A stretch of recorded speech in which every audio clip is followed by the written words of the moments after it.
अच्युत प्रथित प्राण प्राणनो वासवानुजः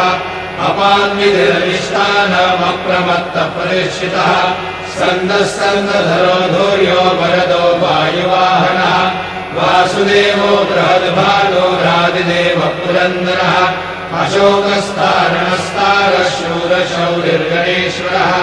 अनुकूलशतावर्त पद्मनिवेक्षणः पद्मनाभो रविन्दाक्षः पद्मगर्भशरीरवृत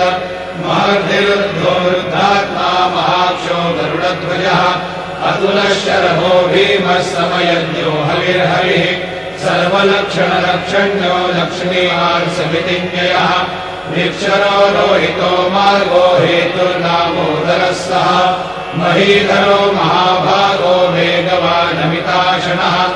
उद्भवक्षोभनो देव श्रीगर्भः परमेश्वरः